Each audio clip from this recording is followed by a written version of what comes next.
Okay, no, part two. Actually, this is like part 5 or 6, isn't it by now? But anyways, I still got have a bomber. Enki, Lord Enki.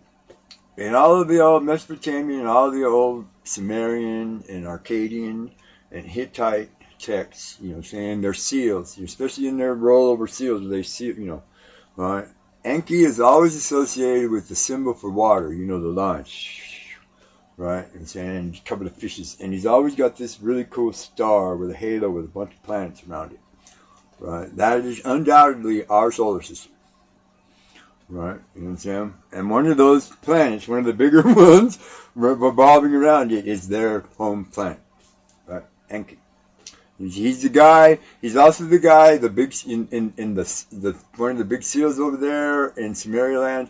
You know what I'm saying? Right. The guy holding the little square like purse kind of box thing. That was probably his life support unit thing, or his communication box could have been.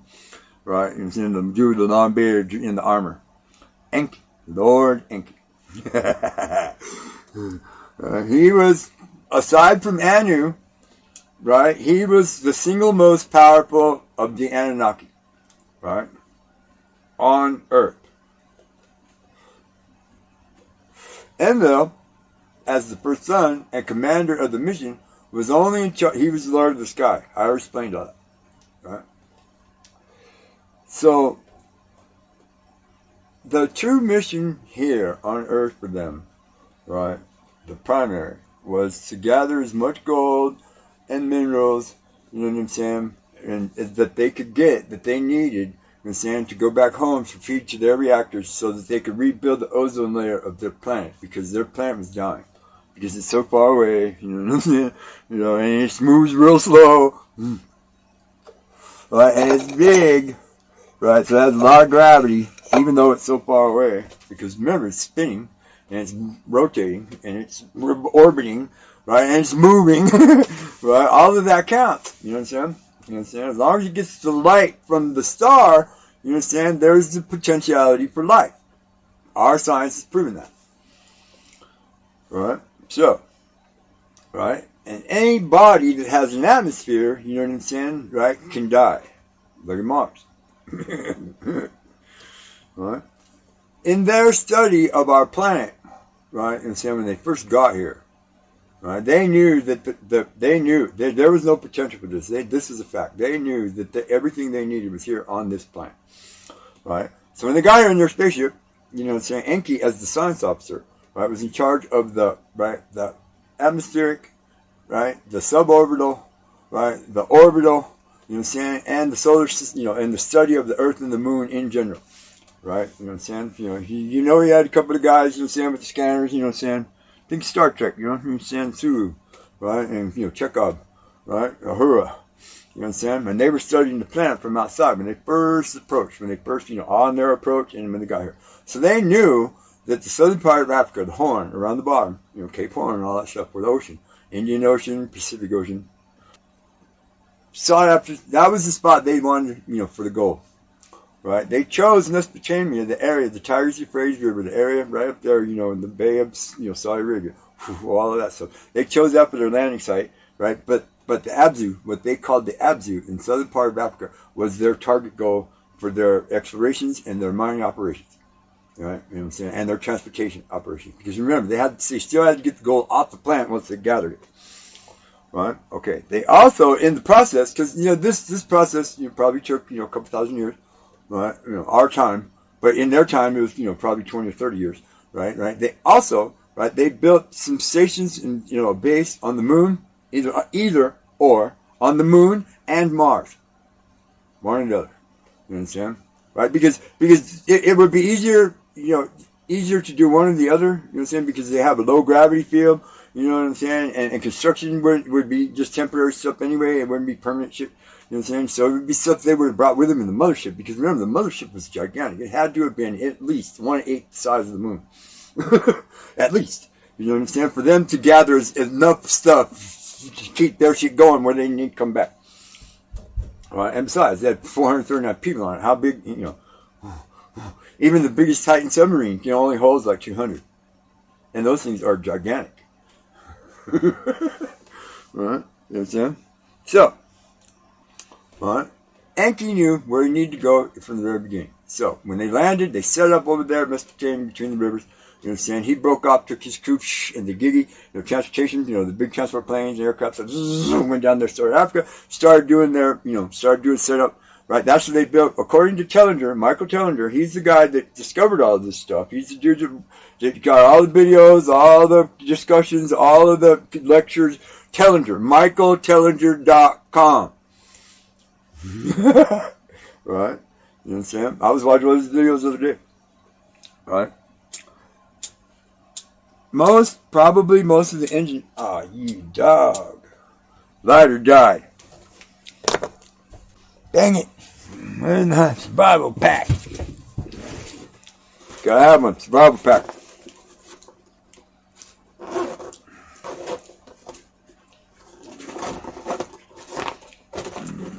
Oh, shit. And it's not helping us survive right now. There we go.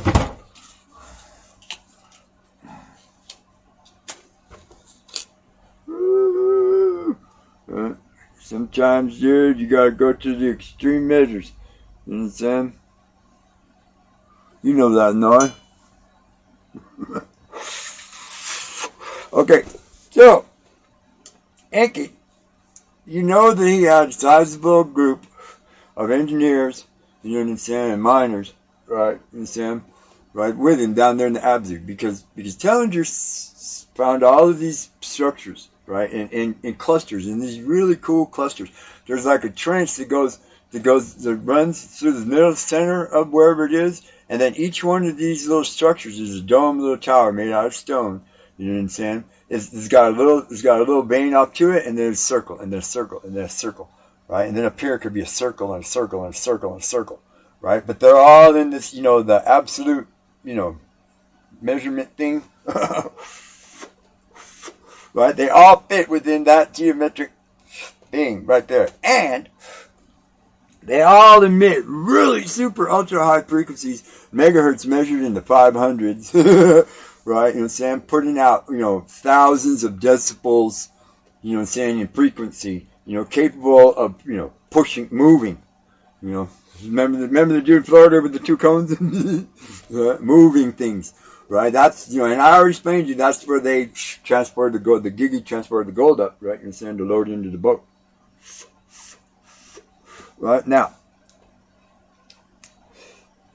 the first, probably all of this, and there are hundreds of thousands of these structures all over, right, southern Africa, right, saying like right in the middle of, Mozambique and South Africa, saying maybe as far north as where old Rhodesia used to be, saying along the eastern coast, what I'm saying, the whole southern tip, like right in the center of it is where all of this structure is created, right,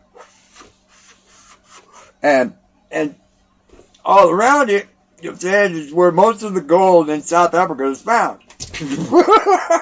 Right? You know what I'm saying? And there's evidence of ancient mines that go back hundreds of thousands of years where people were digging up pure gold. But I mean, the veins are meters thick. You know what I'm saying? And they're still De Beers. They're still digging up hundreds of, tons a day. But anyways, right? Tellinger, he's the guy with the stones too, where they move shit with, you know what I'm saying? But anyways, he figures, you know what I'm saying, that all of this construction occurred around, 300,000, years ago, somewhere in that neighborhood. But you and me both know that it's like another 200,000 years older than that. You know what I'm saying? He knows what he's talking about, and he's right. But he also has his timeline up a little bit, because I'm going based on the chronicles and the way you calculate the showers. Right? You know what I'm saying? He does too, but he's off a little bit. Right? Everybody's off a little bit. I'm probably off a little bit. But anyways, right? I figure, you know what I'm saying, in that first, 25,000 years that they were here, you know what I'm saying, and end up, making the mining go, you know what I'm saying, that's when all of that stuff is constructed.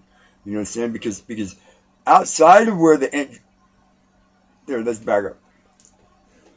What these structures are for, you know what I'm saying? I mean, yeah, they produce all this frequency, all this sound, all this stuff. You know what I'm saying? All this energy is what it really truly is. They use it for their energy source, you know what I'm saying? You know, for the planet. And charge up their batteries and whatever the heck they ever else did, you know what I'm saying? It was primarily for the transportation, you know, the Challenger thinks that it was some kind of teleportation device.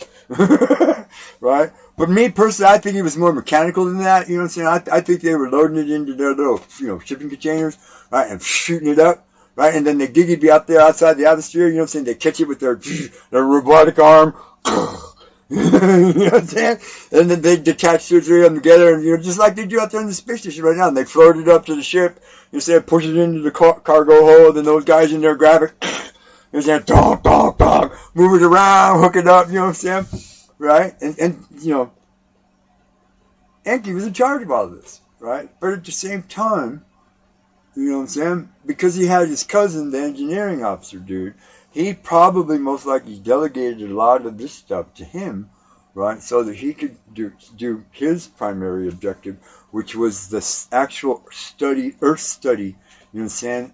And the mathematics behind what Nagasad research was about adaptability, you know what I'm saying, to the planet, right? Okay. That's why Anu made him Lord of the Water and the Earth. So he was basically in charge of, because he was a scientist. You know what I'm saying? He was probably some type of biologist, you know, like Mr. Spock. He was one of them super genius scientists dudes, right? Right. But his job was involved in all the creatures, the life of our planet, and the study of it, and how they could use it or not, you know, leave it alone. You know, that was probably the primary directive in my mind is always number one. Leave stuff alone. Let it grow. But, you know, they violated it, and not a little bit, but a lot. You know what I'm saying? But his job was to figure out, you know, the Earth. All right? And so that's what he primarily did. So he probably spent, you know, 4, 5, 6, 8,000 years of this initial time span, you know what I'm saying, traveling between the mothership, the Abzu, right, and South America with Nagasad, you know what I'm saying, right, to compare, you know what I'm saying, because they both worked in conjunction, you know what I'm saying, with the studies of the Earth, right, and a lot of the structures that you find out in the perimeter of the cradle of civilization, you know, places like, you know, in the north, you know, saying around the globe, way over there in Russia and Siberia, around the, you know, China. You know what I'm saying? I'm talking about the fringe of where all the indigenous populations were going, North America, South America, you know what I'm saying, down there in Africa, you know, the Central Plains, it's the Serengeti Plains of mid-central Africa, you know what I'm saying, and around in the areas around, you know, in Europe and stuff, where there was indigenous tribes, the Celts, you know what I'm saying, the Vandals, right, you know what I'm saying, the Irish, right, you know what I'm saying, in Northern America, you got all the Inuit tribes and all of that stuff. It was around the periphery, you know what I'm saying? Where did I lose it? Right, that was his area of study, right, you know what I'm saying?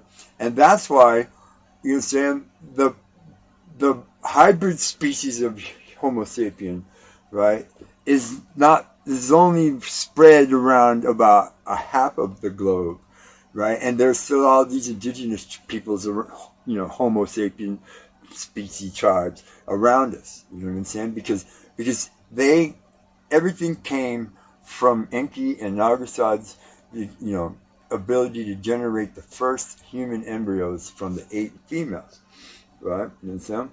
So all of the older structures, right, that you find around in the periphery, you know what I'm saying, were probably, you know what I'm saying, inspired by the visit of some of the heroes or maybe some of the officers, you know what I'm saying, under Enki's steer, you know what I'm saying, there to do scientific research and to study this area, you know what I'm saying, these tribes of people and those tribes of people, before the idea came to generate, you know what I'm saying, this species here. Right? That was his sphere of influence, to figure out the planet, you know, like E.T. Now this is what I'm talking about here. I'm talking about places, structures like Stonehenge, Adam's Cradle over there in South Africa, right? You know, saying where Tellinger's found one of them big gigantic structures, right? The mounds in Northern America, right here in Central America, right? You understand the mound people. right? Easter Island, right? Some of the older megalithic structures in China, right? And some of the stuff way up there at the top, in Finland and Icelandic stuff, right? These structures, right, are the ones I'm talking about. Now, it's already been proven, empirical science, that these structures, they measure the solstice and the equinox, right, of the planet, and the relationship between the Earth, the Moon, and the Sun, right, and in the relationship of the other planets within our solar system. You know what I'm saying? These structures are a machine that marks these events, all of them. Some of the pyramids down in South America and Mexico, the old Inca and the Maya stuff. But it's been proven that these were all structures that were constructed for the study of the sky, over huge expanses of time. It's all proven empirical science, all right? You know what I'm saying? You know what I'm talking about. I make fun of it and you know it, but it's true, right? All of these structures, right, in my opinion, were built in that first 25 to 50,000 years while they were here by themselves. You know what I'm saying? Right? Now, they were used probably, you know what I'm saying, as religious sites for the indigenous tribal people that lived around them. Because remember, they weren't tampering with us at that point. You know what I'm saying? And us as these, primitive, human species, you know what I'm saying? We were the limited grasp of things that happen around us. You know what I'm saying? Because we are still, at this point, a product of our environment. It's just like a deer, an antelope, you know what I'm saying? Badger bear, right? Right? To us, these super beings, you know what I'm saying, would be like gods. You know what I'm saying? This is all, dogma by now. You know what I'm saying? Right? So, yes, we would gather around them, and yes, we would learn the premise behind the machine, because at least, Prometheus, he brought fire. You know what I'm saying? He says at some certain point, some of the heroes or the officers had to interact with us and teach us stuff, and show us stuff. Where do you think the idea of making fire with your sticks comes from? Right? You know what I'm saying? They were living down here, you know what I'm saying, when they were out in the open on these expeditions that Enki sent them, little search and discovery crew, you know what I'm saying? Right? To build this machine. Right? You know what I'm saying? They were living in a primitive environment themselves. You know what I'm saying? Yeah, sure, they had their space packs and their world of geek thing, you know what I'm saying? But they were like survival dudes on YouTube.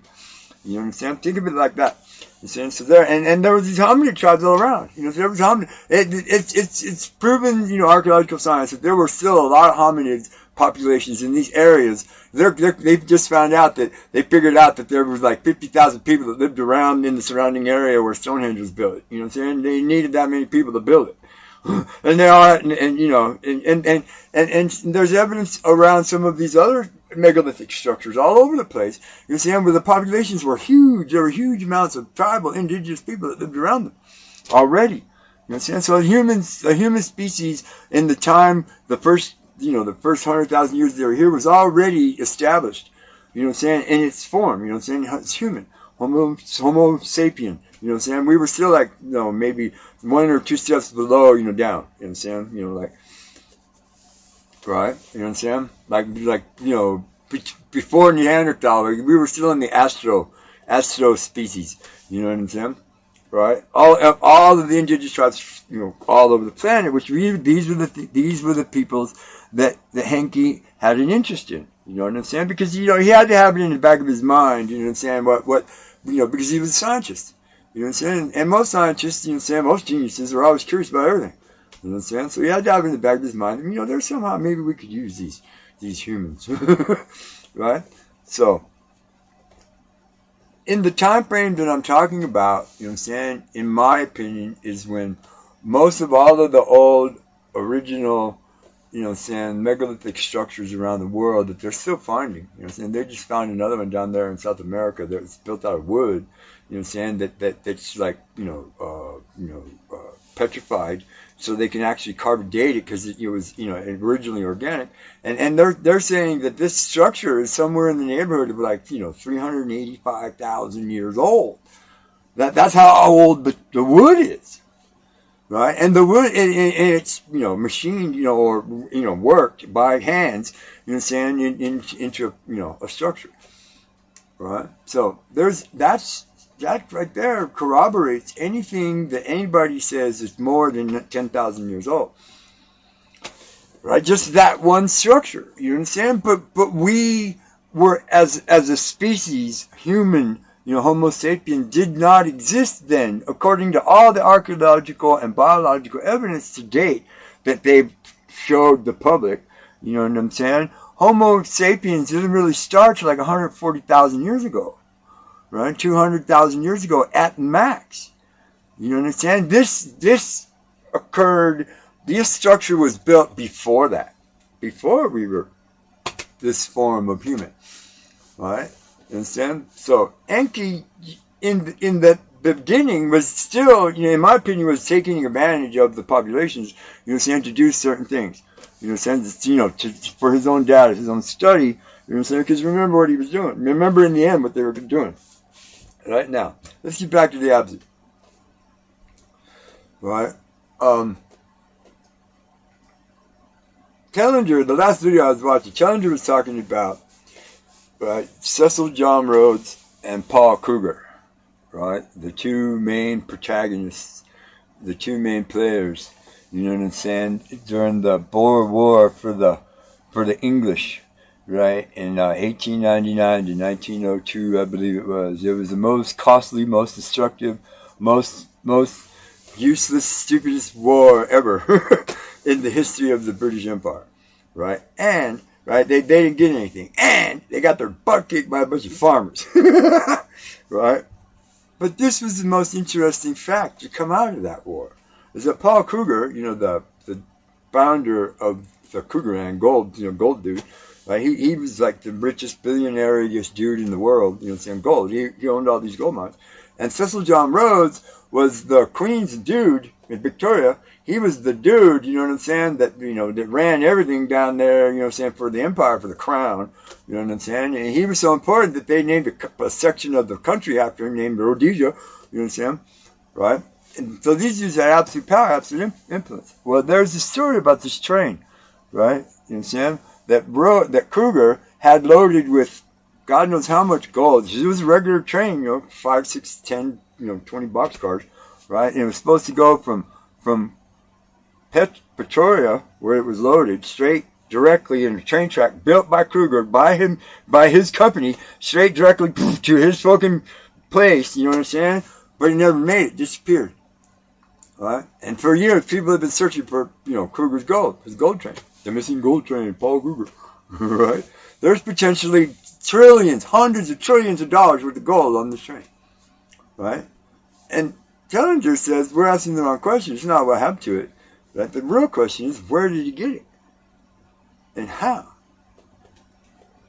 Right? Now, this was in 1899. Right? And Kruger had been digging gold up out of there, that part of southern Africa, for probably 30 or 40 years already. So there's no telling how much gold that he dug up. And that right there, is evidence, proof, of how much gold and minerals that the Anunnaki got off of this planet. Right? You understand? Right? Because, dude, now, the story of Cecil John Rhodes is that he lived there, he did all kind of crazy. He was there. There's a whole bunch of mystical and occult stuff associated. Look him up, Cecil John Rhodes, right? Rhodesia, right? But this dude knew something because of his mausoleum where it's buried. He's not buried there. He's buried somewhere in a really crazy place. Out in the hinterlands. Up by the gold country, that has some significance to the story, but I'm not going to tell it here, right? Okay? But Rhodes knew something, and so did Kruger, about the history of the old, mines from antiquity, as they called them, and the ability to gain huge amounts of gold. Right? Enki knew this because of his study of the planet. It wouldn't be hard for the heroes, the ones on the scientific expeditions, you know what I'm saying, to go take off, you know what I'm saying, with a bunch of supplies in C-130 Hercules and land, out there and spend, 100 Earth years, you know what I'm saying, measuring out, doing this, watching the sky, doing, because remember, to them it was going like this. So they only had a limited amount of nighttime sky to watch. You know what I'm saying? Right? So it would take them, a span of years in order to get the alignments correct. You know what I'm saying?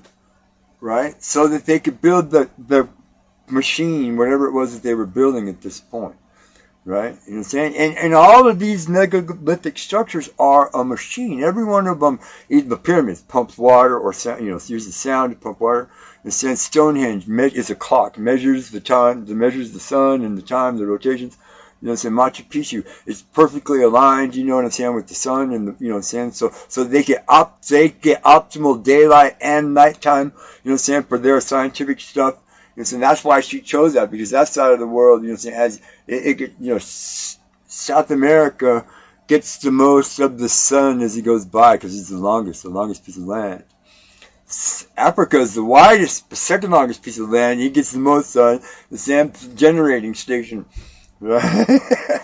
Right? Australia was too dangerous because the continent of Australia, for some unknown reason, I've said this before, for some unknown reason, Australia is the landmass on our planet that attracts the most meteoric and asteroid hits of all the landmasses on the planet. And they knew that. They had to have known that. You know what I'm saying? So that's why Australia evolved all by itself, because they never even went down there to look around. They just went down there to confirm their measurements and say, okay, we ain't fucking with this place no more. Because you know this, at any time a meteor the size of anything could smack right in. We can't stop it. They don't got missiles strong enough to break it into smaller parts that are still going to hit us. Right? They knew that. They stayed away from Australia. You know what I'm saying? That's why it's only 3 parts of the world that are, megalithically constructed. What? Enki knew, he basically had his fingers in all of it, all the way around. Right? You know what I'm saying? And a lot of the heroes and a lot of the officers were loyal to him. Because remember, they were all there specifically to do a task. You know what I'm saying? But it was all directly related to what Enki's primary task was. You know what I'm saying? Because they knew they could get whatever they needed if they came here. Right? And they already knew how easy or how difficult it was to get here. Right? You know what I'm saying?